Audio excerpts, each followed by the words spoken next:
Olá, a paz do Senhor. Eu vou fazer esse vídeo para contar uma experiência que eu tive com Deus agora nesse resultado do Enem, né? Que todo mundo só se fala nisso, né? E inclusive a respeito disso, depois que saiu as notas, eu vi que muitos jovens, muitas pessoas acabaram se desesperando, né? Inclusive em grupos no WhatsApp e amigos meus. Assim, muitas pessoas se desesperaram, pensaram que por causa da nota, a nota de muitos foi baixa, devido à redação ter sido um pouco fácil, acabando diminuindo, né, a pontuação, porque quando é muito fácil, muita gente sabe comentar, né? Então, as notas foram um pouco baixas, então eu vi que muita gente se desesperou, pensou em desistir dos seus sonhos, né? Eu, por exemplo, eu quero medicina, né? E este ano eu tento há 4 anos medicina, né? E eu queria contar um pouco dessa minha história, né? Bom, eu sempre quis medicina, desde criança sempre quis medicina. Não por uma opção, tu vai ser médico, até porque o brasileiro, ele tem isso, né? O filho tem que ser médico ou advogado. Mas eu não tinha muito essa pressão, eu mesmo quis ser, né? Pela profissão, pela beleza, né? De cuidar das pessoas. Só que até os meus 14 anos eu não tinha um objetivo para aquilo. Eu até então sabia que eu queria medicina, mas não sabia que tinha que lutar tanto para isso. E também não sabia o que eu queria fazer na área da medicina, né? Então, quando eu tinha na faixa de 14 anos, abriu uma célula aqui na minha casa, minha igreja abriu uma célula. E célula é um culto, né, que se faz dentro de casa e convida as pessoas para vir adorar a Deus contigo, né? E às vezes a pessoa não pode ir para a igreja, mas no teu lar, né? E quando abriu essa célula, na frente da minha casa existe um albergue, uma casa de apoio, onde pessoas com alto nível de câncer, né, em cânceres terminais, né, elas vêm para essa casa para passar por tratamento entre aspas, né? Elas vêm para fazer o último diagnóstico, né, e esperar para dizer que o governo não fez nada, né, eles vêm para cá. Então aqui eles ficam nessa casa fazendo exame, né, e fazendo quimioterapia. E o interessante é assim, que a minha avó, ela convidava essas pessoas com câncer para vir para a célula. E quando elas vinham para a célula, uma coisa que eu percebi é que elas vinham muito tristes. E por que elas vinham tristes? Porque, se não dizer todas, elas vinham com uma angústia sem esperança, sem ter fé. Porque pensa, essas pessoas elas vinham do interior normalmente. Então elas tinham uma vida pacata, uma vida simples, e de repente elas descobrem que ela tem uma das piores doenças que existe no mundo. E elas vêm para a capital, e aqui na capital elas têm que passar por diversos exames, diversas dificuldades, ficar longe das suas famílias. Só que o mais triste é que quando elas vão fazer o exame, o médico tem a coragem de olhar para ela e dizer que não tem mais jeito, que a medicina não descobriu ainda, o nível que ela descobriu já não é mais acessível para operar ou para tratamento. Então é uma coisa assim muito triste, muito triste. E isso tocava no meu coração. Eu dizia, como um médico que estudou tanto, né, que sabe a dificuldade das pessoas, como ele pode dizer isso? Então eu coloquei no meu coração que se eu fosse médico eu queria fazer oncologia, porque eu queria ter a oportunidade de dizer, eu queria fazer especialização para oncologia, porque eu ia ter a oportunidade de dizer para a pessoa que não importa o que o médico diz, não importa o que a medicina diz, não importa o que os estudos mais avançados podem dizer, mas existe um Deus que pode mudar a história dela, que não acaba, né? Tu pode dizer assim, isso é apenas para boca para fora. Não é, porque eu sei que existe um Deus que pode fazer isso. Eu não sei se você crê, eu não sei que religião você é, mas existe. Porque uma coisa é tu ser crente, uma coisa é tu falar de Deus, uma coisa é tu falar dos milagres que Deus operou no passado, mas é uma coisa é tu ver Deus operar. E eu vi, porque para mim não há nada que explique uma adolescente de 14 anos com um tumor no cérebro desse tamanho aqui, uma coisa tão grotesca que nos dias da célula eu não conseguia olhar para ela, porque era uma coisa muito feia. E o médico disse que não ia mais operar, porque se operasse ela ia morrer. Então ele disse que só ia operar se o tumor saísse ou se o tumor secasse. E isso era impossível. E ela estava só esperando a morte dela. Mas nós se comprometemos em orar, em se consagrar. E eu me lembro que nós chegamos até a igreja e pedimos que a igreja orasse. E essa jovem, ela estava no hospital de tratamento de câncer. E o pastor pediu que todos estendessem a mão por direção do local do hospital e orassem. E o médico tinha dado naquela noite fez uma situação para a mãe dela. Que se naquela noite o tumor dela não saísse de tudo para fora, porque o tumor estava entrando dentro do cérebro, e se o tumor não saísse para fora do cérebro, ele não ia operar, que no outro dia ele ia dar o laudo que nenhum médico poderia mais operar, que ela poderia voltar para casa e esperar a morte. E naquela noite aquela jovem sentiu dores insuportáveis, que todo o hospital ouvia as dores dela. E a mãe dela entrava em desespero, porque ela não sabia como conter essa dor, mas ela não sabia que era Deus operando. E quando foi pela manhã, aquela jovem já cansada de tanto sentir dor, o médico fez o último exame. E para a glória de Deus, aquele exame detectou que naquela noite o tumor saiu todo para fora, e além disso o tumor secou. Olha como é a glória de Deus. E o médico fez a operação, e a operação foi um sucesso. Hoje, se vocês virem, a jovem não tem nem sinal daquilo que ela tinha. Era dessa altura, assim, o tumor. Pegava todo esse lado do rosto dela. Então, você pode me dizer como é que acontece isso? Milagre, né? Mas tem pessoas que dizem que não acreditam em milagre, né? Mas eu acredito. Então, a partir dali, eu tive um foco. Agora eu vou me determinar. Então, com 15 anos, eu entrei, né, no ensino médio e comecei a estudar. Passou o primeiro ano, passou o segundo, passou o terceiro, né? E eu não passava em medicina. Passou o quarto ano e eu não passava em medicina. E este ano, no quinto ano, eu também não passei em medicina, né? E é interessante assim que até o quarto ano eu não me esforçava tanto como eu queria. Eu me esforçava sim, mas não tanto. Só que quando foi ano passado, 2015, eu decretei, não, este ano eu vou estudar e eu vou passar. E eu estudava todo o assunto, eu exercitava e fazia de tudo que eu podia. Então eu tinha certeza. Mas o interessante é que quando eu peguei aquela nota, quando eu abri o site do INEP e vi aquela nota, insignificante mesmo, uma nota inferiosíssima à do ano passado. E eu parei naquele momento que eu vi aquela nota, eu com fé, a esperança que eu tinha em tirar uma nota boa, que este ano seria o ano da minha vitória. E de repente o meu mundo acabou. A minha fé esfriou, meu coração quebrou, e eu não sabia o que eu pensava. Eu me lembro que eu não sei explicar, eu me lembro que minha mãe ligava, meu filho, me atende que eu vou falar contigo, porque minha mãe não mora comigo, ela mora numa outra cidade, e meu filho, me atende, eu preciso falar contigo, só que eu não tinha coragem de atender um telefone, porque eu sabia que se eu falasse uma palavra eu ia murmurar contra Deus, porque eu não entendia o que aconteceu comigo, né? Até então, em novembro, quando foi a prova, foi dia 24 de novembro, né? Então, em novembro, eu acho que foi lá pelo dia 10, eu fui no culto.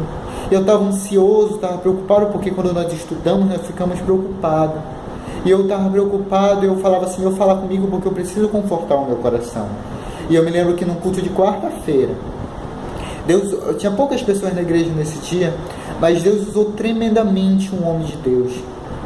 Sabe, o Espírito Santo de Deus naquele dia foi tremendo. E eu me lembro que esse homem, ele foi usado por Deus, ele falou com as pessoas do púlpito até o último banco. Eu estava sentado no último banco nesse dia. E eu me lembro que ele veio falando com todo mundo, Deus falando profecias, revelando o oculto e o escondido. E quando chegou na minha vez, ele voltou. Eu de olhos fechados, esperando o Senhor falar comigo, e ele voltou para o púlpito. E eu não entendi, Senhor, eu preciso confortar o meu coração, eu preciso ouvir a tua voz. E o Senhor, Ele ouviu a minha oração, e aquele pastor, ele voltou, ele disse assim: jovem, o Senhor, Ele manda te dizer que Ele abre uma porta muito grande para ti, Ele está abrindo uma porta muito grande para ti, que é apenas para tu confiar, te consagrar e não dar brecha, porque o Senhor, Ele vai te honrar através dessa porta, não para que o teu nome seja glorificado, mas para que seja o dele, para aquelas pessoas que duvidam de ti, possam ver como Ele é fiel na tua vida. E o Senhor, Ele me mostra com as tuas mãos em sangue, me mostra as tuas mãos sujas de sangue em ossos, e o Senhor, Ele me mostra que Ele vai te usar no meio dos homens, que é apenas para tu confiar e não dar brecha. E poxa, uma pessoa que daqui a acho que 14 dias teria que fazer uma prova, que decidiria a vida dela, que queria um curso que era impossível. Então eu pensei, é Deus está no comando, né? Então eu fui fazer a prova confiante, não, eu tenho fé, o Senhor falou comigo. Porque tem muitas pessoas que dizem assim, a nota foi baixa porque no dia estava nervoso. Eu não estava nervoso, eu estava mais confiante do que nunca, porque eu sabia que Deus estava comigo. Então quando eu recebi aquela nota, eu não entendi, meu mundo acabou naquele momento. Senhor, cadê tuas promessas? E assim foi muitas pessoas, muitos jovens, muito amigo meu que duvidaram, cadê? Buscam a Deus, vão para a igreja. Eu, por exemplo, sou líder de jovem, líder de adolescentes, eu vivo na igreja, né? Falo para eles de amor, falo que Deus honra aqueles que são fiéis, que guardam a juventude, que servem a Deus na juventude. E eu digo que eu perdi, não, eu passei a minha juventude, a minha infância toda na igreja, servindo a Deus, vendo as suas maravilhas, e de repente eu não ver aquilo, ver que pessoas que eram snobs, pessoas que eram ignorantes, pessoas que diziam eu vou passar, passaram, e eu dizia que eu tinha um Deus que podia abrir a porta, não passei. E a vergonha de ver a minha família, a vergonha de ir mais uma vez para a igreja e ver as pessoas esperando Deus cumprir as promessas dele na tua vida e tu não vê a promessa. E eu passei por isso. E o resultado saiu na sexta-feira, dia 8. E eu passei o sábado todo angustiado. No domingo de manhã eu fui para a escola bíblica, ensinei os adolescentes, né? De noite eu cheguei no culto, dei a paz do Senhor, sorri, mas só Deus sabia como estava o meu coração. E quando eu fui no culto à noite, eu fiquei, Senhor, fala comigo. Eu preciso ouvir, eu preciso entender o que tu queres, qual o teu propósito. E eu me lembro que a palavra foi sobre aquela passagem que diz que Pedro, ele passou a noite toda com os discípulos pescando. Na palavra de Deus diz que foi a madrugada toda. E eles jogavam a rede e nunca vinha peixe. E quando foi pela manhã, quando eles encontraram com Jesus, Jesus disse, vão e joga novamente para o outro lado. E Pedro, no momento, não quis, mas ele acabou indo. E quando ele jogou a rede para o outro lado, veio muitos e muitos peixes. Daí que o Senhor falou comigo que muitas vezes nós lutamos tantos, tentamos tanto, e não conseguimos, né? Mas é no momento dele, é no momento que o Senhor tem para fazer. Talvez aquele momento não é o momento de Deus, pode ser o teu. Tu pode estar esperando, tu pode estar ansioso para aquele momento, mas é no momento de Deus, porque é Ele que conhece o teu interior, é Ele que conhece o teu presente. E eu já tinha recebido aquela palavra no meu coração. Só que a irmã que estava pregando, ela disse que quem tivesse uma causa impossível era para ir lá na frente orar. E claro, né, foi toda a igreja orar, e eu fiquei bem no canto assim. E essa irmã, ela é muito usada por Deus em profecia. E ela começou a profetizar na vida das pessoas, começou a orar, e Deus começou a revelar as coisas das pessoas para ela. E quando ela passou por mim, ela não falou nada. E eu fiquei, Senhor, mas é hoje, eu preciso te ouvir. Sabe quando tu precisa de um consolo que ninguém pode te dar? Porque eu tenho uma fé muito grande em Deus, eu dependo de Deus. E eu disse: Senhor, eu preciso ouvir a tua voz. Eu sei que meu pai me confortou, minha mãe me confortou, minha família diz que eu posso, minha família diz que vai continuar me ajudando, mas eu preciso ouvir a tua voz, Paizinho. E naquele momento, quando ela terminou de orar por todos que estavam lá na frente, quando ela subiu no púlpito, Deus mostrou ela para mim, ela voltou. E quando ela voltou, ela disse assim: jovem, o Senhor, Ele me mostra uma tristeza muito grande no teu coração. E o Senhor, Ele diz: por quê? Por que essa tristeza? O Senhor, Ele manda te dizer: por que tu não confiartes mais? Por que tu não me adorartes mais? O Senhor manda te dizer que há vezes que Ele te esperou pela madrugada para que tu te buscasse a Ele, porque Ele iria te dar a direção, mas tu não o buscaste. Mas o Senhor, Ele manda te dizer nesta noite: conforta o teu coração, porque é permissão dEle, porque ainda não é tempo. Ainda não é tempo. E ela disse que era apenas para eu confiar que o Senhor, Ele já estava tudo preparado, o Senhor, Ele já preparou, porque é do sonho dEle também, mas era no momento dEle. No momento dEle, Ele ia abrir essa porta. E eu chorei, mas eu vim confiante. Eu estava pensando em fazer biologia, em fazer enfermagem, não que seja um curso ruim, né? Mas hoje eu li uma coisa que é interessante: não faça enfermagem porque você não passou em medicina, porque para ser a enfermagem não está precisando de alunos frustrados, mas ele está precisando de alunos que queiram salvar vidas, que queiram auxiliar um médico para salvar vidas. Então eu comecei a refletir e falei: não vou desistir. Eu tentei 5 anos, vai ser meu 6º ano e eu não importa. Não importa, porque eu sei que o Senhor, Ele vai abrir. Agora eu sei o segredo. E eu quero te dizer neste momento que não importa os sonhos que tu tem na tua vida, é no momento de Deus. Ele vai abrir no momento certo. É no momento dEle que Ele vai abrir a porta. Amém? Porque a palavra de Deus diz que os servos do Senhor são mais que vencedores. Qual é a diferença de ser um vencedor e a diferença de ser mais que vencedor? Vencedor é quando um time de futebol de 11 jogadores com outro time de 11 jogadores, um deles vence de 2-3-0. Isso é ser vencedor. Mas ser vencedor foi Gideão, que com apenas 300 homens venceu um exército de mais de 1 milhão de pessoas, mais 1 milhão de soldados. Ser vencedor é um lutador de MMA, lutando com o outro, né, dando golpes, dando socos, vencer o outro, né, e ganhar um cinturão mundial. Isso é ser vencedor.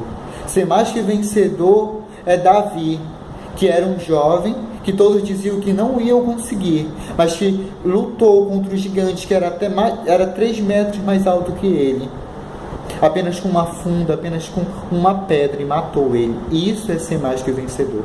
Então o Senhor, Ele não te chamou para ser vencedor, Ele te chamou para ser mais que vencedor. Eu ainda não passei, mas eu sei que eu vou passar, e quando eu passar, a glória de Deus será glorificada na minha vida, e eu vou poder glorificar, eu vou poder dizer: até aqui o Senhor me ajudou. Que você possa ficar com essa palavra em seu coração e não desista, porque eu pensei em desistir, mas o Senhor falou comigo, assim como Ele falou com Josué: seja forte e corajoso, e tenha bom ânimo, porque eu sou contigo. Amém? Fica com Deus, fique na paz.